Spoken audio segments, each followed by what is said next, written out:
वाणी रोज़ाना गाते भी हो, पढ़ते भी हो, सुनते भी हो। कई बार रोचक वाणी होती है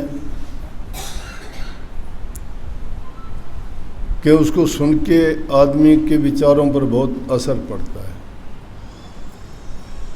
अव्वल तो जैसे भी जगह जाओगे, जैसे वहाँ के हालात वातावरण होगा,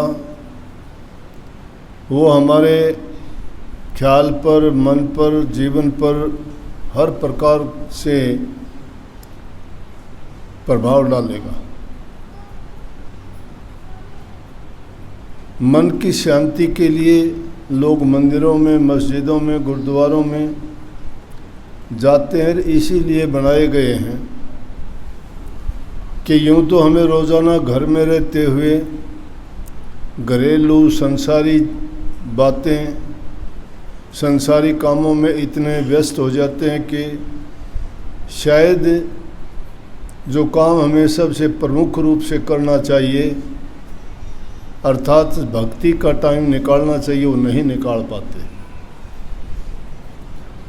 तो उसके लिए ये इसलिए बनाया गया था कि एक जगह पर एकत्रित होके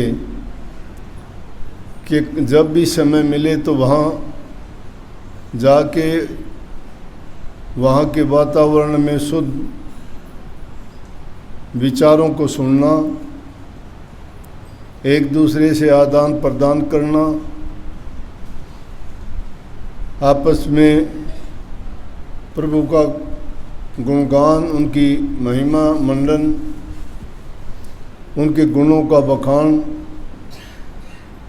और अपने जीवन में आने वाली भक्ति के रास्ते में बाधाएं हैं, उनके बारे में एक दूसरे से बातें करके उनका समाधान भी निकालना होता है।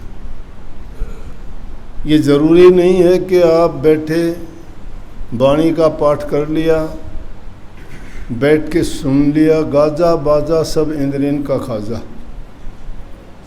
ये गाना बजाना भी एक सिर्फ कानों तक और मन को प्रभावित करने वाली चीज़ है, परंतु अच्छे और शुद्ध विचार सुनते सुनते, करते करते हमारा ये ख्याल बनता है कि हमें भी अच्छा करना चाहिए। इसीलिए संगति पर जोर दिया गया। महापुरुषों का संग करना, उनके वचन को सुनना और उनके दर्शन करने से हमारे विचार शुद्ध होते हैं, पवित्रता आती है, बुराइयां छूटती हैं। लेकिन वो छूटती कब है? जब हम उनको अपनाने के लिए तैयार होते हैं। जब तक हमारे दिल में छिपा हुआ भ्रम है वो निकलता नहीं है, उसको अज्ञान कहो, भ्रम कहो, पाप कर्म कहो, वो हमें अच्छे रास्ते की तरफ बढ़ने से रोकता है, नहीं जाने देता। क्यों नहीं जाने देता? जब भी हम वहाँ जाने के लिए कोशिश करते हैं तो वो कोई ना कोई बाधा उत्पन्न कर देता है कि जिसके कारण हम उस रास्ते से भटक जाएं। और उसके लिए एक चीज़ नहीं है, अनेकों चीज़ है।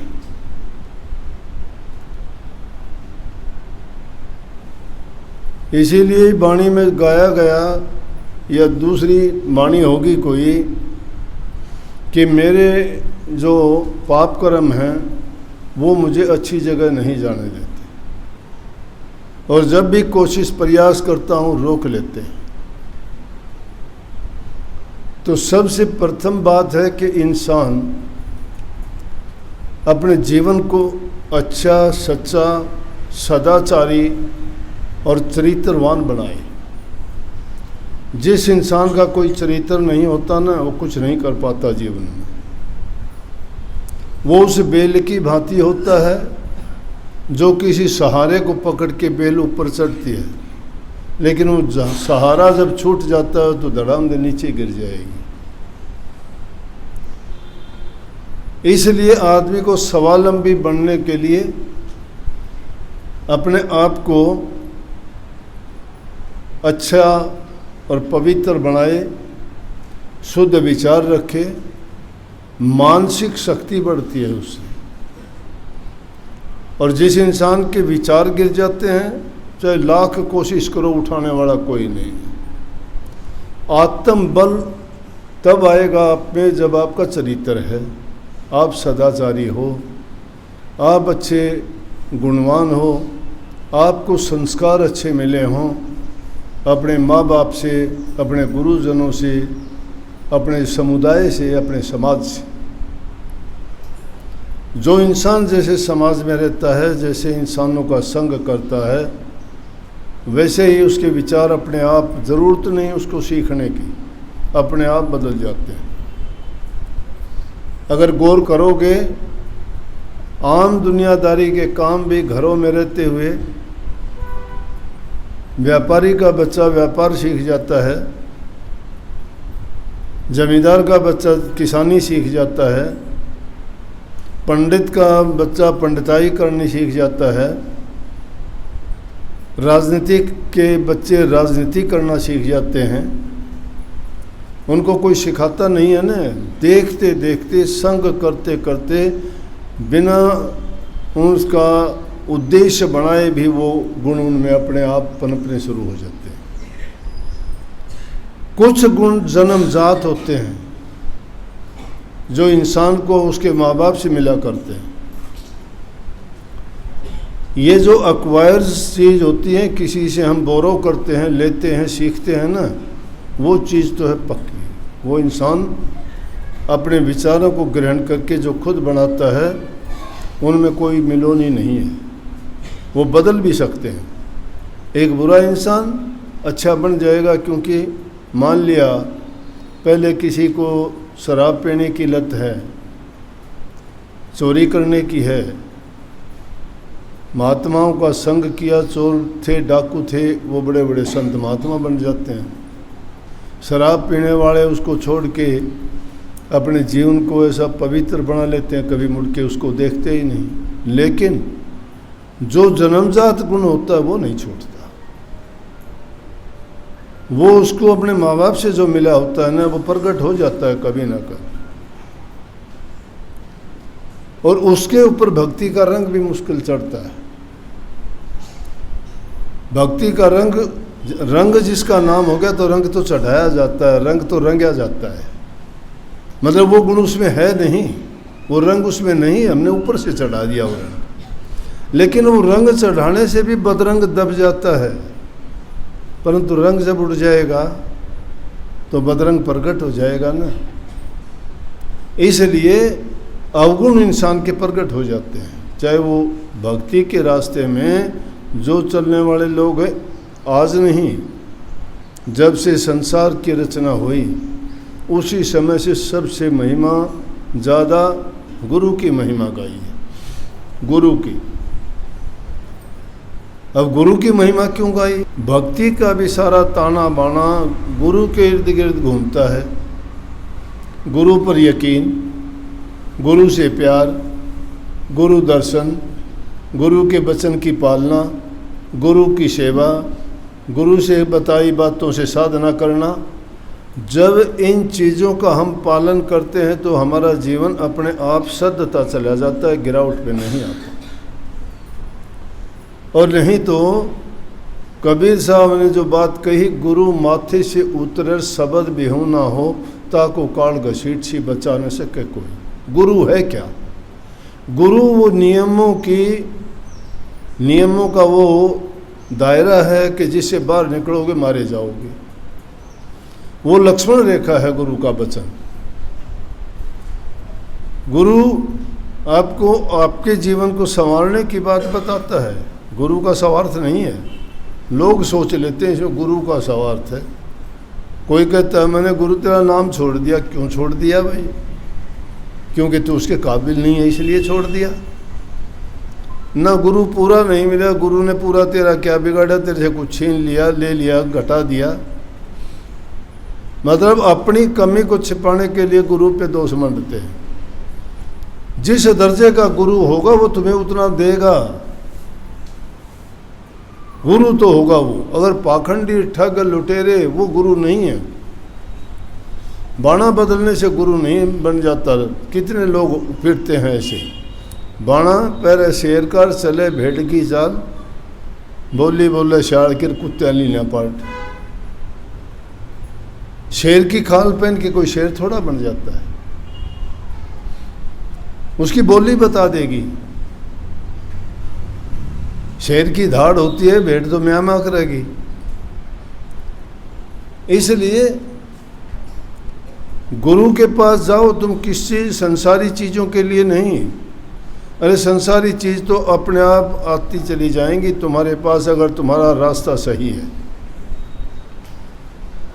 कोई निर्भाग आदमी ऐसा होगा जो ये कहेगा कि मेरा जो है गुरु के पास जाने में, सत्संग में जाने से मेरा नुकसान हुआ हो।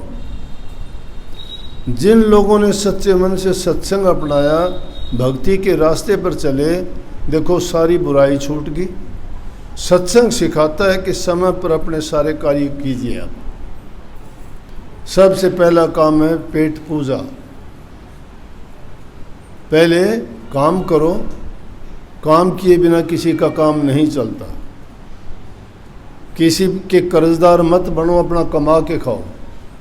अगर किसी से लेके खाते हो कर्जदार बनते हो, कर्जा देना पड़ेगा। इसका नियम है संसार का, जो जिससे लेता है उसको देना पड़ेगा। लेखा पाई पाई का, राज नहीं पोपो बाई का। आज किसी से लेते हो, चाहे तुम मांग के लेते हो, चाहे तुम धोखे से लेते हो, चाहे झूठ बोल के लेते हो, उस चीज़ के आप कर्जदार बन चुके हो। और वो कर्जा आपके सिर पर आज नहीं कल को देना पड़ेगा। नियम बड़ा अटल है, पक्का है। हमें उस चीज़ का ज्ञान नहीं है। हमारे शास्त्रों ने, महापुरुषों ने जिस चीज़ का अनुभव किया, जो त्रिकालदर्शी हुए, उन्होंने ये बात स्पष्ट रूप से कही कि कर्जा जिसका भी होगा आपको चुकाना ही पड़ेगा। यहाँ दुनियादारी में भी अगर किसी से ले लेते हो और लेके मुकर जाते हो, मुकर जाओ, कोई बात नहीं, आज नहीं तो फिर देना पड़ेगा, अगला जन्म मिलेगा। इसीलिए तो नहीं देखते क्या, कोई भैंस बन के कर्जा ले लेती है, जमींदारी बात कहता हूँ मैं, कोई गाय बन के, कोई बैल बन के, कोई जमाई बन के, कोई धी बन के, कोई लड़का बन के कर्जा तो लेते हैं, कर्जा ही तो लेते हैं। अरे बेटा बेटी हैं, माँ बाप से व्यवहार करते हैं दुश्मनों जैसा। आदमी ईमानदारी सच्चाई से काम करता, अच्छा खिलाता पिलाता है, भैंस धोखा दे जाती है, इतनी बड़ी रकम की लेके आते, खराब हो जाती है, गई, कर्जा था उसका कोई चुका लिया। कितने बच्चे ऐसे करते हैं, माँ बाप को दुख देते हैं, वो उनका नहीं, वो कर्जा है पिछले जन्मों का। प्रारब्ध के कारण हमें ये चोला मिला है, इसीलिए इंसान के शरीर को उत्तम कहा। ये बहुत मुश्किल से मिलता है, और इसको पाके भी जो इंसान इसका महत्ता नहीं समझता और इसको कोडियों के भाव बर्बाद करता है, वो समझो कि आत्मघाती है वो इंसान, सुसाइड करता है वो अपनी। जो खुद आत्मघात करता है उसको दूसरा कौन बचा देगा? बचाने वाला है उसकी बात मानते नहीं, वो गुरु ही है तुम्हें, जो हर हाल में हर ख्याल में तुम्हारे संग रहता है, तुम्हें बचाता है, तुम्हें सही बात बताता है। इसलिए नाता प्रेम का जोड़ो गुरु। प्रेम बहुत बड़ी चीज़ है। प्रेम कुर्बानी चाहता है। कुर्बानी में क्या है कि आपको दूसरी चीज़ों को त्याग के एक ही चीज़ में अपने मन को लगाना पड़ता है। उसका मतलब ये नहीं कि घर गृहस्थी की, दुनियादारी की, खाना कमाना ये छोड़ दो, नहीं। सब चीज़ों को ज़रूरत के मुताबिक करते रहो। काम नहीं करोगे रोटी कहाँ से होगी? परिवार है उनका लालन पालन कहाँ से होगा? घरों में शांति रखो, प्यार से काम करो। उसके साथ साथ ये सच्ची भक्ति का रास्ता है, ये सच्ची भक्ति है। संत जितने हुए गृहस्थ में हुए, गृहस्थ में ही सारे काम करते रहे, करते करते ही वो भक्ति की ऊंची से ऊंची सीढ़ी पर पहुंच गए। आज उनके नाम लिए जाते हैं। गृहस्थ में रहते हुए ही भक्ति कर सकते हैं। आदमी की सभी मन की इच्छाएं भी पूरी होती हैं और वो उसमें रह के, समाज में रह के ही उसे पता लगता है कि इंसान को क्या करना चाहिए, क्या नहीं करना चाहिए। समाज से अलग हो गया वो तो पत्थर हो जाएगा। उसको क्या पता है कि समाज में क्या है। एक अकेला आदमी बैठ जाओ कहीं पे और उसको क्या नाम का पता है, क्या सत्संग का पता है, क्या गुरु का पता है, क्या जीवन का पता है, किस रास्ते पे जाना है, उसको क्या पता। सीखता समाज से है और समाज में सब प्रकार की चीज़ें उसको मिलती हैं और उनमें भी सर्वोत्तम कौन है? गुरु। क्यों? गुरु ने हर प्रकार के उनके सुख दुख दुनियादारी की चीज़ों को भी देखा है और उसको वो सही बातें बता के सही रास्ते पे ले जाना चाहते हैं। इसलिए प्रथम पूजा गुरु की बताई गई है और मैं कहता हूँ अंतिम पूजा भी गुरु की है। जिसने गुरु को मन में बसा लिया वो गुरु का ही हो गया। गुरु इंसान को समझते हैं शायद आप, ये भूल है। इंसान तो वो माध्यम है जो तुम्हें सच्ची भक्ति और परमात्मा का रूप दर्शाता है, लेकिन उससे मुंह मोड़ लोगे तो परमात्मा से कैसे जुड़ोगे। इसलिए दोस्ती पहले गुरु से ही करनी पड़ेगी ताकि वो आसानी से हमें मिलवा दे। अरे दुनियादारी के भी किसी बढ़िया आदमी से मिलते हो, चपड़ासी नहीं मिलने देता तुम्हें। कहता है अभी साहब नहीं है, अभी साहब खाना खा रहा है, और उससे अगर दोस्ती होगी तो चाहे कितना भी बिजी हो साहब को भी खुश कर ले। आज ये एक बेचारा काफ़ी देर से इंतज़ार कर रहा है, उससे बात कर, फट से मिलवा देगा कि नहीं मिलवा देगा। तो इसलिए गुरु से तो तुम नाता जोड़ते नहीं, फिर वो कैसे किसको मिलवा देगा भाई। तो इसलिए गुरु की महिमा गाई गई है। जगह जगह जितनी महिमा गुरु की कही गई वो भक्ति का सबसे आसान तरीका संतों ने इस युग में बताया। क्यों? इस युग में इतनी उम्र नहीं है, जीव में उतनी शक्ति नहीं है, तीसरी चीज़ जीव को बर्दाश्त नहीं है, चौथी चीज़ युग भी कलयुग चल रहा है, उसका भी बहुत असर है हर जीव पर। तो ये सारी चीज़ें मिलके इंसान को डगमगा देते हैं, भटका देते हैं रास्ते से। परंतु जिनका इरादा पक्का होता है, जो चरित्रवान होते हैं, जो संस्कारवान होते हैं, जिन्होंने अपने जीवन का लक्ष्य चुन लिया है कि मुझे ये करना है। अरे दुनिया में और चीज़ों के लिए भी तो आप इतने पक्के हो जाते हो, किसी से दुश्मनी सारी ज़िंदगी निभा देते हो, कोई भी किसी चीज़ को पाने के लिए कोई धंधा करते हो, उसको आप प्राप्त कर लेते हो। तुम अपनी अचीवमेंट्स देखते हो कि मैं वकील बनूंगा, मैं डॉक्टर बनूंगा, मैं जज बनूंगा, मैं अफसर बनूंगा। कैसे बिना सोचे तो नहीं बनते। आपने सोचा था, ऐसा निर्धारित किया था। तो जो इंसान इस प्रकार से निर्धारित कर लेता है, अपने मन में लग जाता है, वो निश्चित रूप से अपनी मंजिल पर पहुंचता है। भक्ति कठिन नहीं है, बहुत आसान है, बहुत आसान है, लेकिन रास्ता बड़ा प्यार का है। सबके साथ अच्छा बर्ताव करो, मीठा बोलो, मिल के चालो, बूढ़े बुजुर्ग माँ बाप की सेवा करो, किसी के साथ दुश्मनी ईर्ष्या ना रखो, क्योंकि तुम्हारा नुकसान है उसमें, उसका नहीं है।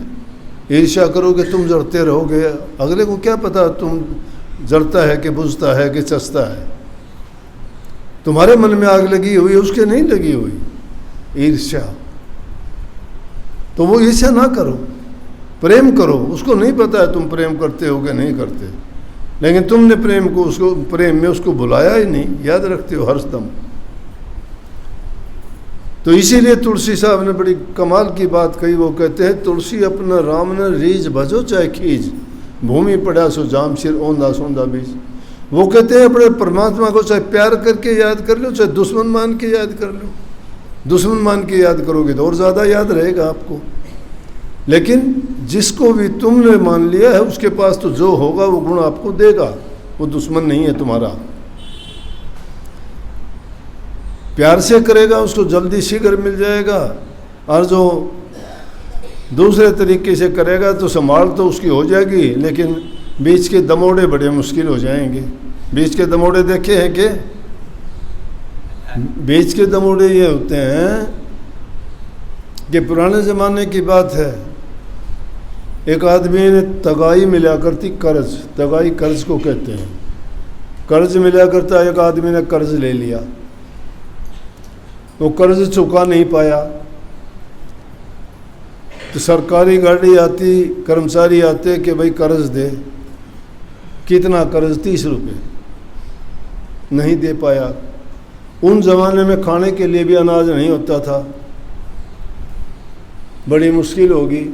एक बार एक फसल उसकी अच्छी हुई तो उसने क्या किया कि वो 30 रुपये अपने ला के और अपनी माँ से कह दिया कि माँ इनको अच्छी तरह धर दे, रख दे, इस बार जब वो आएंगे ना तो मैं ये 30 रुपये दे के वो कर्ज चुकता हो जाएगा।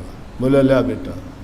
तो जब क्या तजूरी थोड़ी होती थी, जब खाने के भी आदमी के पास लाले पड़े हों, उन्हें 30 रुपये कहीं रख के एक मटके में रख दिए, धर दिए, और आराम से वो बड़ा खुश, बड़े गर्दन उठा के चले गए, इस बार आने दे, मैं देखूंगा उनको, आते ही कह दूंगा ये ले, और कर्जा चुका के फ्री हो जाऊंगा, आज़ाद हो जाऊंगा।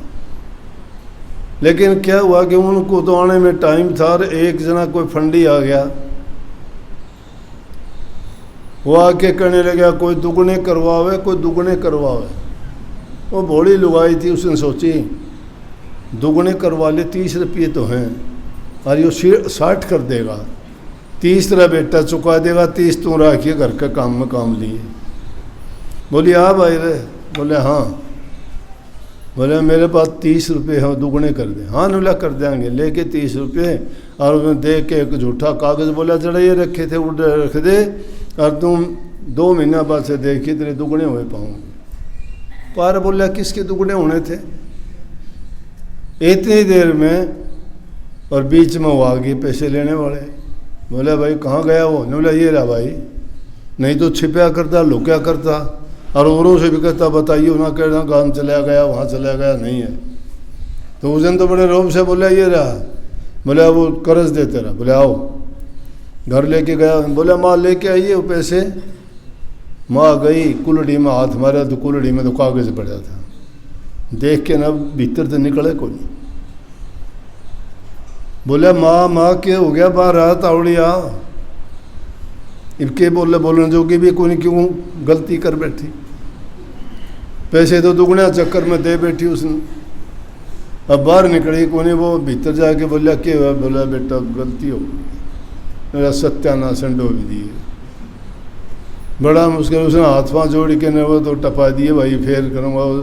और फिर उसने लड़कन आया गुस्सा, बाड़े गतवाड़ा में गोसे लगाऊँ, उड़े ले जाके घेर दी कि डूब दिया तने, लेकर उड़त करते।